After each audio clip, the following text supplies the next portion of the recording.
Telestep writes, hello all the way from England. I just found your show, but I already love it. My question is this. Do modern day films rely too much on the special effects to carry a film, whereas the older films needed the storyline to attract audiences? A prime example of this would be the Star Wars movies. The original trilogy relied on the strength of the story, whereas the newer prequels relied heavily on larger special effects full scenes. All right, well, thanks a lot for the question. Appreciate it. But I got to say, I disagree with you, and here's why. You bring up a great example of Star Wars, and you're talking about the old Star Wars relied on this and this. Well, let's not forget that when Star Wars came out, it was the most mind-blowing, revolutionary accomplishment in visual effects history. It was the visual effects movie, best one ever made at the time, and it's amazing how long the effects in Star Wars stood up. Mm-hmm. Like, you could watch that movie 20 years later, it's like, yeah, this still doesn't look completely hokey. Today it does, but like 20 years after it came out,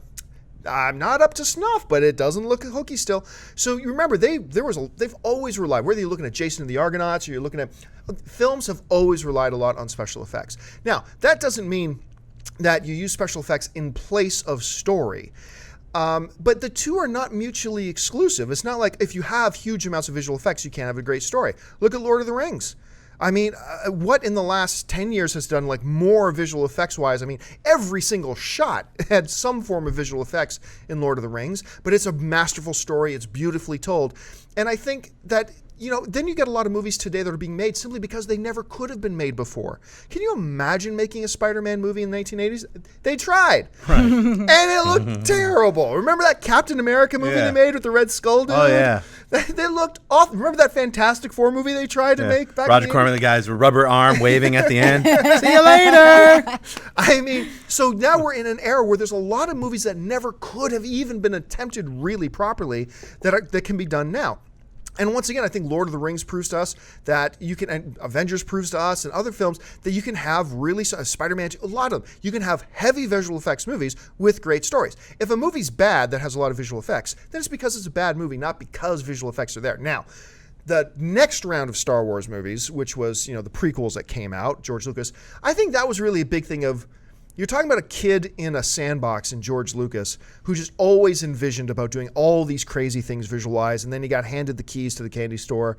And, you know, whereas Jurassic Park kind of let everybody know you can do new things, it was really Star Wars prequels, as much as I don't like them, they raised the level for movie making after that as far as visual effects and what can really be done.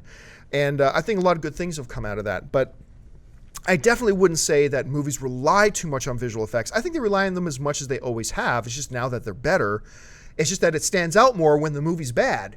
That's all. Because you're going to have great movies with great visual effects. You're going to have bad movies with great visual effects. It's just, you know, visual effects are just a tool.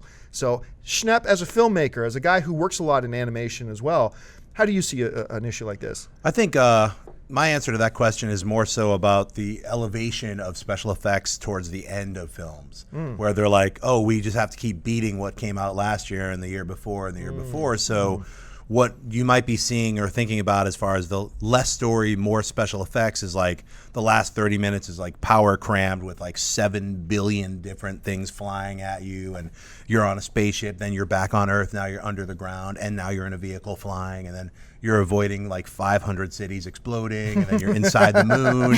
And wait, we're not done yet. When are the credits? I don't know. I don't even know what's happening anymore. You know? So I think that could be it, is the story has been overridden by the blockbuster mentality of like, we've got to cram people in here and make an event instead of make a film. So I think as long as the story and the script is strong, then you can power pack as much special effects into it as possible, and it will not buckle.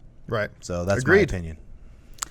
If you like this video, be sure to hit the thumbs up button, and don't forget to subscribe to our AMC Movie News YouTube channel. It's free, and we bring you all the latest movie news as well as our daily AMC Movie Talk Show. You can also follow us on Facebook and Twitter, where you can find out about all the latest prizes, giveaways, and special contests.